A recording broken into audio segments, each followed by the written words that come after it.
Hi friends, நான் உங்களுடைய ஸ்ரீ பேசுகிறேன். ப்ரீவியஸ் வீடியோ ரொம்ப லென்த்தியாக இருந்ததுனால நம்ம பார்ட் 2 வந்து க்ரியேட் பண்ண வேண்டியதாகிடுச்சு. இப்போ நம்ம இதில் கல்லீரலும் போட்டு தான் நம்ம நல்லா வாஷ் பண்ண போகிறோம்.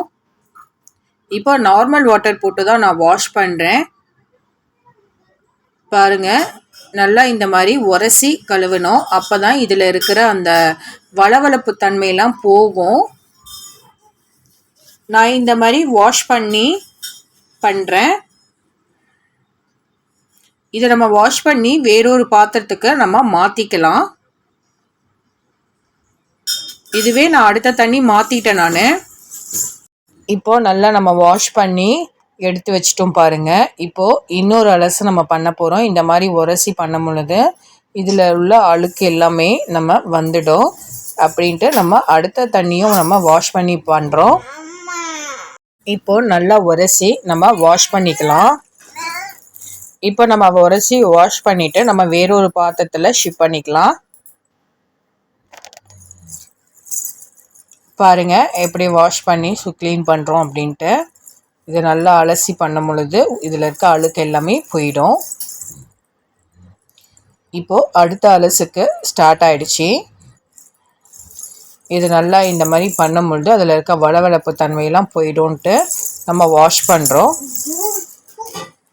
ஆனாலுமே இந்த வளவளப்பு தன்மை போகிற மாதிரியே இல்லை.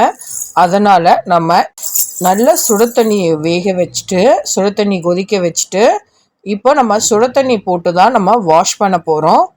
சுடு தண்ணியில் ஒரு 2 மினிட்ஸ் வச்சிட்டதுக்கப்புறம் நம்ம சுடு தண்ணியில் போட்டு நம்ம வாஷ் பண்ணி எடுத்துட்டோன்னா அந்த வளவளப்பு தன்மையெல்லாம் ஓடியே போயிடும்.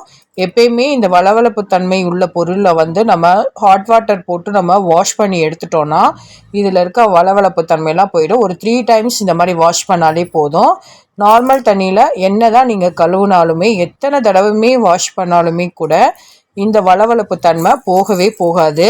நாங்கள் அதை வந்து இன்றைக்கி ரொம்பவே எக்ஸ்பீரியன்ஸ் பண்ணி பார்த்துட்டோம். நீங்கள் அதை அந்த எக்ஸ்பீரியன்ஸ் பண்ண வேண்டான்றதுனால நான் உங்களுக்கு சொல்கிறோம். இதை நீங்கள் ஹாட் வாட்டர் போட்டு இந்த குடலை வந்து நல்லா வாஷ் பண்ணி க்ளீன் பண்ணி எடுத்துடலாம். பாருங்கள், இப்போது நம்ம கல்லீரலும் வந்து நம்ம வாஷ் பண்ணி எடுத்துடலாம். இந்த கல்லீரலில் வந்து இரும்பு சத்து ரொம்ப அதிகமாக இருக்கிறதுனால நம்ம இதையும் சேர்த்தே நம்ம வாங்கிட்டோம். இதில் இருக்க அழுக்கு எல்லாமே மார்க்கெட்லேயே நம்ம க்ளீன் பண்ணிட்டோம். அதனால் இங்கே அதிகமாக க்ளீன் பண்ண வேண்டிய அவசியம் இல்லை. லைட்டாக ஏதாவது அந்த தோல் இருந்துச்சுன்னா அதையும் நம்ம க்ளீன் பண்ணி ஸ்க்ரப் பண்ணி எடுத்துடலாம். சிக்கன் ஈரலில் வந்து இரும்பு சத்து ரொம்பவே அதிகமாக இருக்குது. இரத்த சோகையால் பாதிக்கப்பட்டவங்க இதை சாப்பிட்லாம். இந்த ஈரலில் வந்து சின்னதாக ஏதாவது கொழுப்பு இருக்கிற மாதிரி இருந்துச்சுன்னா நம்ம அதை வாஷ் பண்ணி தனியாக எடுத்துடலாம். இதில் கலோரி ரொம்பவே குறைவு. உடலை ரொம்ப ஃபிட்டாக வச்சுக்கிறவங்க இந்த சிக்கன் ஈரலை சாப்பிட்டா ரொம்பவே ஃபிட்டாக இருப்பாங்க. ஏன்னா இதை சாப்பிட்ட உடனே வயிறு வந்து சீக்கிரமாக நிரம்பிடும். அப்போது நீண்ட நேரம் வந்து நமக்கு பசியே எடுக்காது. புரோட்டீன் வந்து ரொம்பவே அதிகமாக இருக்குது. சிக்கனில் வந்து ஈரலில் வந்து கலோரிகள் அதிகமாக இருக்குது. புரோட்டீன் வந்து நேரடியாக நமக்கு கிடைக்குது. புரோட்டீன் நிறைய வேணுன்றவங்க இந்த சிக்கனோட ஈரலை சாப்பிட்லாம். சிறுநீரகம் வந்து நச்சுக்களையும் கழிவுகளையும் அகற்றவே ரொம்பவே ஹெல்ப்ஃபுல்லாக இருக்குது. இதை நம்ம வந்து ஒரு 3 டைம்ஸ் வாஷ் பண்ணி எடுத்துடலாம். இந்த ரெசிபி நம்ம சமைக்கிற வீடியோ, குக்கிங் வீடியோவை நான் இதை ஃபாலோ பண்ணி அடுத்த வீடியோ அப்லோட் பண்ணுறேன். இப்போ நல்ல தண்ணி போட்டு நம்ம நல்லா வாஷ் பண்ணிக்கலாம். எல்லாமே கல்லீரல் சரி, மண்ணீரல், அப்புறம் குடல் எல்லாத்தையுமே நம்ம வந்து 3 டைம்ஸ் வாஷ் பண்ணி தனியாக எடுத்து வச்சிடுறோம். ஏன்னா அப்போ தான் இதில் இருக்கிற அந்த அசுத்தமான இதெல்லாம் எல்லாமே போகிறதுக்காக நம்ம இந்த மாதிரி சுத்தமாக வாஷ் பண்ணி நம்ம சமைச்சி சாப்பிட்டோன்னா இது வேணான்றவங்க கூட இதை விரும்பி சாப்பிடுவாங்க. அந்தளவுக்கு சுவையாக இருக்கும். இதுக்கு என்னென்ன ரெசிபி நாங்கள் போடுறோன்றதும் நாங்கள் உங்களுக்கு ஷேர் பண்ணுறோம். இந்த க்ளீனிங் ப்ராசஸ் உங்களுக்கு பிடிச்சிருந்ததுன்னா மறக்காமல் நம்ம சேனலை ஷேர் பண்ணுங்கள், கமெண்ட் பண்ணுங்கள், சப்ஸ்கிரைப் பண்ணிவிடுங்க. பாய், see you. இப்போ நம்ம இந்த குடலெல்லாம் வாஷ் பண்ணதை வந்து நம்ம கல்லுப்பு போட்டு நம்ம உரசி கழுவி எடுத்துக்கலாம். ஃபைனலாக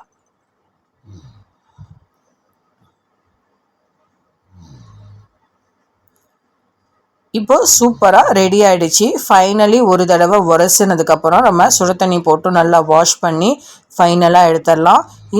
இந்த கிளீனிங் ப்ராசஸ் உங்களுக்கு பிடிச்சிருந்ததுன்னா நம்ம சேனலை ஷேர் பண்ணுங்கள், கமெண்ட் பண்ணுங்கள். நம்ம சேனலில் ஸ்ரீவியூ சேனலை சப்ஸ்கிரைப் பண்ணிவிடுங்க. பாருங்கள், இந்த சுடு தண்ணியில் போடும்போது அந்த கொழுப்பெல்லாம் மேலேயே மிதக்குது பாருங்கள்.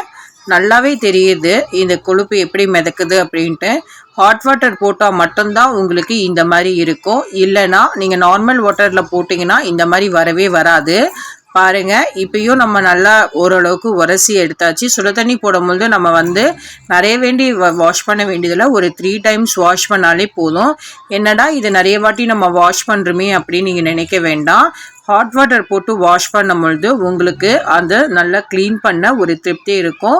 அதே நேரத்தில் நம்ம சுத்தமாகவும் நம்ம சமைச்சி குழந்தைங்களுக்கும் நம்ம வீட்டில் இருக்கிற பெரியவங்களுக்கும் கொடுத்தோன்னா அவங்க எந்த ஒரு இதுவும் சொல்லாமல் நல்லா சூப்பராக சாப்பிடுவாங்க. பாருங்கள், முதல்ல தண்ணி வந்து நார்மல் வாட்டரில் வாஷ் பண்ணும்போது எப்படி இருந்தது, இப்போ ஹாட் வாட்டர் போட்டு வாஷ் பண்ணும் பொழுது அந்த தண்ணியோட கலர் பாருங்கள், அந்த அளவுக்கு அந்த வளவளப்பு தன்மையெல்லாம் போயிடுச்சுன்னு அர்த்தம். இப்போ நான் சூப்பராக க்ளீன் பண்ணி ஃபைனலி எடுத்து வச்சேன் நம்மளுடைய கல்லீரல், கோழியோட கல்லீரல், மண்ணீரல், குடல், முட்டைப்பை ரெடி ஆயிடுச்சு. ஷேர் பண்ணுங்க, கமெண்ட் பண்ணுங்க, நம்ம சேனல்ல மறக்காம சப்ஸ்கிரைப் பண்ணுங்க. பாய். See you.